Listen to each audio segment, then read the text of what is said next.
Beberapa jam yang lalu, Bank Indonesia merilis kondisi utang luar negeri sampai dengan akhir Juni 2024. Rilis tersebut berjudul Utang Luar Negeri Indonesia Triwulan 2 2024 tetap terkendali. Ya, akhir triwulan 2 itu berarti sama dengan akhir Juni. Di dalam rilis itu dikemukakan bahwa nilainya 408,6 miliar dolar Amerika, tumbuh dibandingkan tahun lalu pada triwulan 2 yang sama dan sedikit lebih tinggi dibandingkan pertumbuhan triwulan 1 2024 atas 2023. Disebut pertumbuhan triwulan 2 ini 2,7% dibandingkan triwulan 2 di tahun yang lalu.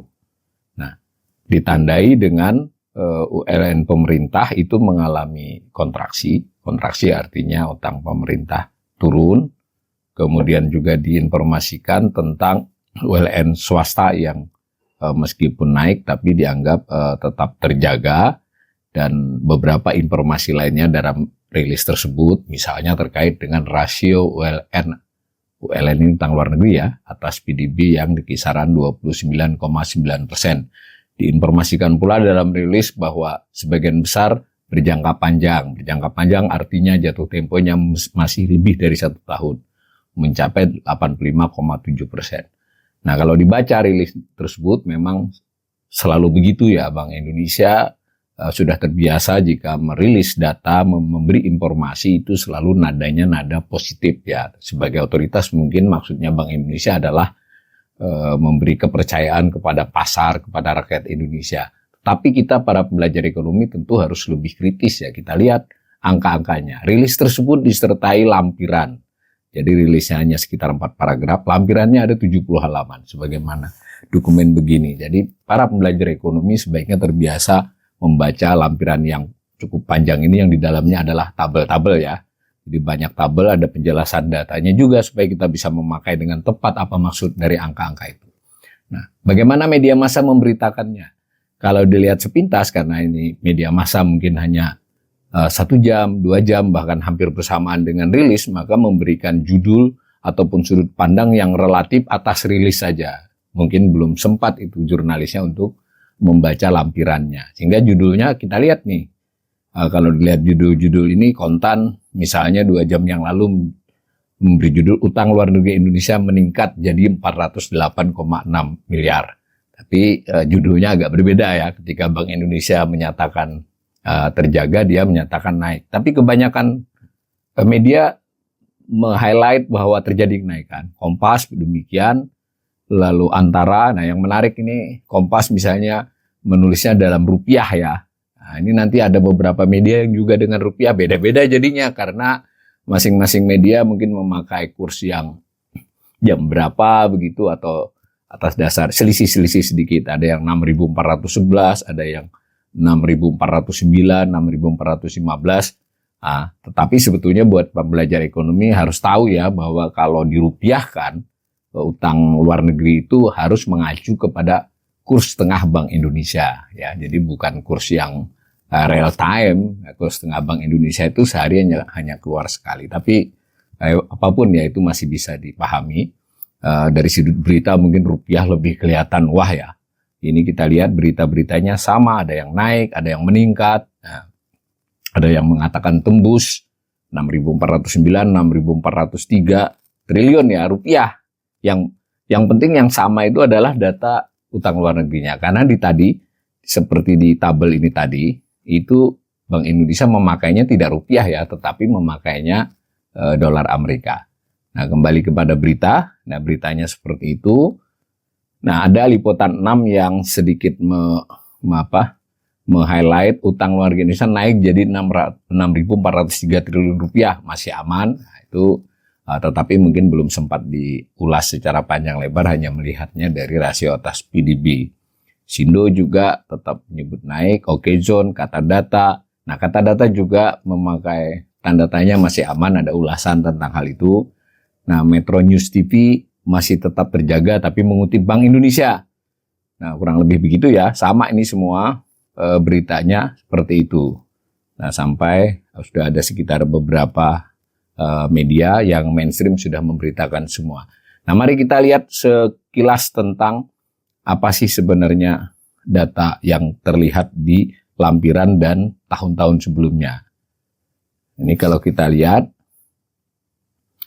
nah ini saya gambar dalam bentuk dari tahun 1997 ya. Ini tadi yang Juni 2024, 408,62 terdiri dari utang luar negeri pemerintah dan Bank Indonesia. Jadi Bank Indonesia sendiri, pemerintah sendiri ya, tapi dijadikan satu. Bank Indonesia kurang lebih sekitar 13 triliun. 212, lalu swasta 196. Ini gambar yang merah adalah swasta, yang biru adalah pemerintah dan Bank Indonesia. Kita lihat trennya. Kalau kita jumlahkan, memang harus diakui ini sejak tahun 2020 sampai sekarang, ini relatif stabil ya. Turun, walaupun naik sedikit, sekarang turun sedikit lagi. Dari akhir tahun 2023, itu turun berapa? Turun kira-kira 200. Sekitar 20 miliar ya. 0,2 malah, relatif stagnan berarti, bukan 200, maaf saya salah. Ini kalau dilihat tren yang naik adalah dari 2007 sampai sekarang naik, di era Pak SBY juga sudah naik, di era Jokowi tetap naik, baru era Jokowi 2 ini yang relatif stabil. Nah, begitu juga kalau kita pecah ini, tadi ini gambar yang biru adalah pemerintah dan Bank Indonesia, yang merah adalah swasta. Kita ambil khusus pemerintah, jadi tidak memasukkan Bank Indonesia, keluar angka 190,98, 191 lah ya. Nah, kita bisa susun dari tahun ke tahun, dari 2004. Nah, ini saya gambarkan juga kenaikannya, memang relatif stabil ya, naik, turun, dan ini selama 6 bulan ini turun ya dibandingkan akhir tahun 2023. Tapi tadi jangan lupa kalau dibandingkan dengan Juni 2023 sebenarnya naik. Nanti kita belum tahu di akhir tahun nanti. Tampaknya cukup terjaga di kisaran 200 miliar dolar ya, utang luar negeri pemerintah. Jangan lupa ini khusus pemerintah. Nah, kalau digambar dalam bentuk rincian, pemerintah kan berutangnya macam-macam. Ada yang berbentuk pinjaman, loan. Pinjaman itu artinya langsung kepada para pihak ya, kepada para pihak secara langsung. Yang satu berbentuk surat utang, obligasi. Nah, SBN. Kalau langsung itu berarti bisa kepada bilateral, kepada suatu negara lain, bisa komersial kepada pihak swasta atau bank komersial, bisa multilateral itu kepada lembaga internasional. Dulu dikenal juga ada utang pemasok, tapi sekarang jarang. Nah, sedangkan yang surat utang itu pemerintah mengeluarkan surat utang, berarti berutang kepada pemiliknya yang bisa berpindah tangan. Ada yang SBN internasional, berarti dalam bentuk nominasi palas, valuta asing, ada dolar, ada yen, ada euro. Ada yang berupa rupiah. Jadi kalau SBN berdenominasi rupiah atau domestik, tetapi dimiliki asing, itu diperlakukan sebagai utang luar negeri. Nah, ini Juni 2024, tapi satuannya ini adalah miliar dolar ya, bukan rupiah. Jadi kalau pinjaman 60 miliaran, kemudian surat utangnya kurang lebih 130 miliar. Jadi cukup banyak. Namun saya sengaja membandingkan dengan era sebelum COVID dan pas COVID, ini sebenarnya surat utang mengalami penurunan ya. Kalau kita buat panjang, nanti kita akan lihat sebetulnya surat utang ini cukup mengalami peningkatan, cuma setelah COVID mengalami penurunan jumlah posisinya ya, posisi itu sisa utang. Pinjaman ini mengalami kenaikan setelah COVID, jadi pemerintah nampaknya kalau kita gambar jaraknya seperti ini. Nah, jadi pemerintahan Jokowi ini memang meningkatkan bentuk utang yang bersifat pinjaman, surat utang itu SBN ya, obligasi. Nah, alasannya dulu karena surat utang ini lebih murah, lebih fleksibel dari sisi pemerintah mengeluarkan, jadi nggak terikat dengan syarat-syarat dibandingkan kalau dia loan. Kalau loan dia biasanya terkait dengan proyek tertentu, syarat-syarat tertentu. Maka yang bersifat pinjaman relatif stuck. Ya, yang ini naik. Tetapi setelah tahun 2020, itu yang surat utang mengalami penurunan meskipun landai. Sementara yang utang pelan-pelan naik kembali. Nah, ini tentu harus dikaji ya. Nanti kita lain waktu kita kaji apa sebabnya begitu, mengapa ini naik, mengapa turun. Tetapi yang penting kita pembelajar ekonomi paham bahwa kalau kelebihannya berupa surat utang, ya dia lebih cepat, fleksibel, gampang nyari yang memberi utangan. Tetapi dari sisi negosiasi seandainya jatuh tempo sulit, karena kita tidak bisa bernegosiasi sama surat, kan begitu. Sehingga kemungkinan default itu bisa. Sementara kalau yang bersifat pinjaman, kan kepada para pihak, kelemahannya adalah ada syarat-syarat, ada segala macam. Tetapi kelebihannya seandainya kita nggak bisa bayar atau kesulitan bayar itu lebih negosiable. Nah, ini menarik. Apakah kenaikan ini ada kaitannya dengan itu? Nah, lalu kalau kita lihat swasta bagaimana? Nah, lihat swasta setelah mengalami kenaikan sampai 2014, naik lagi sampai 2019, sekarang cenderung menurun ya. Meskipun menurunnya perlahan. Utang luar negeri swasta. Saya ingatkan ini satuannya adalah dolar. Nah, ini menarik ya kalau kita tarik dari tahun yang panjang.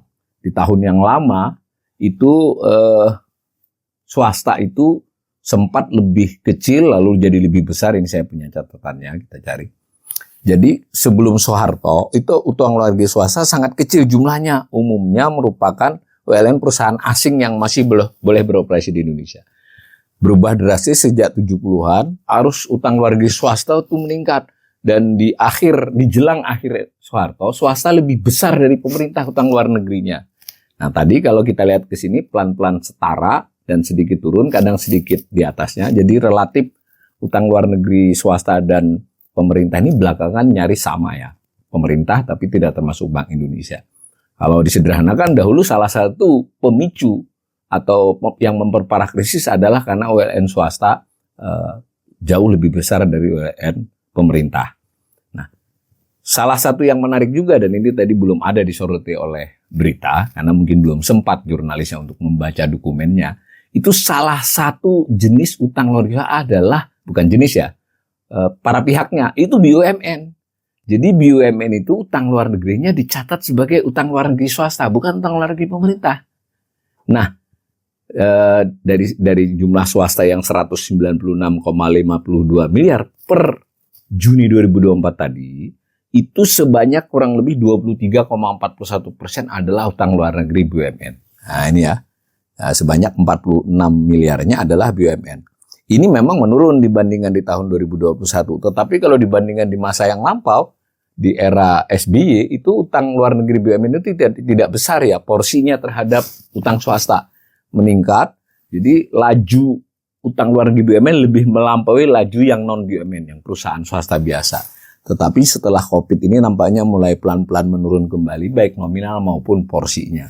Jadi informasi ini juga penting untuk kita dalami mengapa demikian. Nah, yang menarik lagi adalah BUMN itu kan macam-macam. Ada BUMN bank, ada BUMN lembaga keuangan bukan bank, dan ada lembaga BUMN bukan lembaga keuangan, bukan dua-duanya. Nah, yang bukan lembaga keuangan itu ya kita bisa sebut PLN, Pertamina, Garuda, BUMN Karya, Hutama Karya, Adikarya, dan seterusnya yang semacam itu.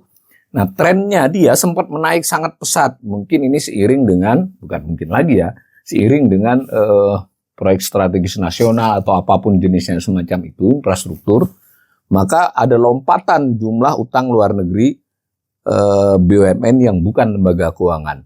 Tetapi setelah COVID dia melandai, menurun ya.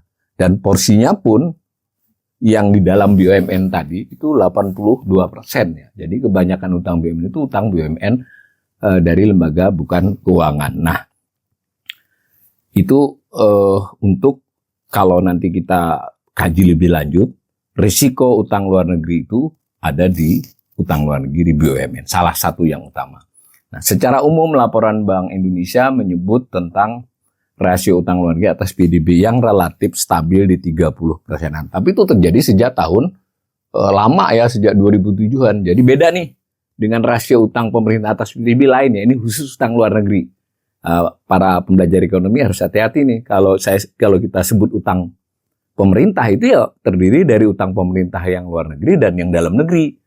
Kalau disebut utang luar negeri, ada utang luar negeri pemerintah, ada yang swasta. Jadi dia beririsan tapi tidak sama.